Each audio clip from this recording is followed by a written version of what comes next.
ஒரு கோபம் என்ன செய்யும்? இதை நீங்கள் கேள்விப்பட்டிருக்கீங்களா? ஒரு காதல் என்ன செய்யும், ஒரு சிறந்த நட்பு என்ன செய்யும், ஒரு புத்தகம் என்ன செய்யும் அப்படிங்கிறதெல்லாம் கேள்விப்பட்டிருப்பீங்க. ஒரு கோபம் என்ன செய்யும் கேள்விப்பட்டிருப்பீங்க. ஆனால் கதையை கேட்டிருக்கீங்களா? அதை தான் இப்போ நான் சொல்ல போகிறேன். ஒரு கதை சொல்கிறேன், கேளுங்க. கதையை சொல்கிறது நான் ஜி ஜீனத். வாழ்க்கையில் பொறுமை அவசியம்னு சொல்லுவாங்க. ஆமாம், எதுக்கு பொறுமையாக இருக்கணும்? நம்மளுக்கு ஏதாவது கோவப்படுத்தினா கோவப்பட்டு தானங்க ஆகணும் அப்படின்னு நீங்கள் யோசிக்கலாம். ஆனால் சில நேரங்களில் சில இடங்களில் பொறுமை அவசியம். கதைக்குள்ளே போயிடுவோமா? ஒரு பாம்பு இருக்குங்க.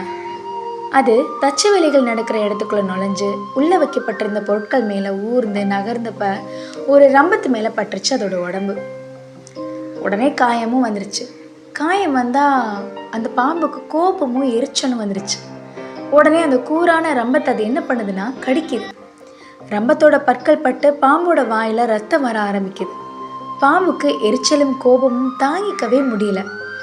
உடனே அந்த ரம்பத்தை சுற்றி வளைச்சி இறுக்கி நொறுக்க ஆரம்பிச்சிருச்சு. இதனால வலி அதிகமாகி ரத்தம் வர வர தன்னோட பலம் முழுவதையும் சேர்த்து வேக வேகமாக புரண்டுது அந்த ரம்பத்தை.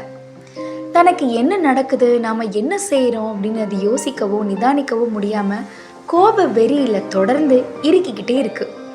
கடைசியில் தன்னோட உடல் 2 துண்டாகி விழுந்து இறந்து போச்சு.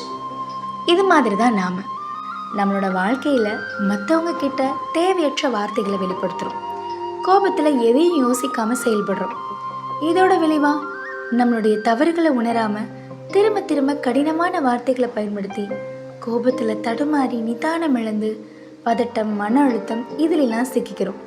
கடைசியில் இதனாலேயே நம்மளோட மனசையும் உடலையும் உறவையும் வாழ்வையும் ஒட்டு மொத்தமாக இழந்து போயிடுறோம்.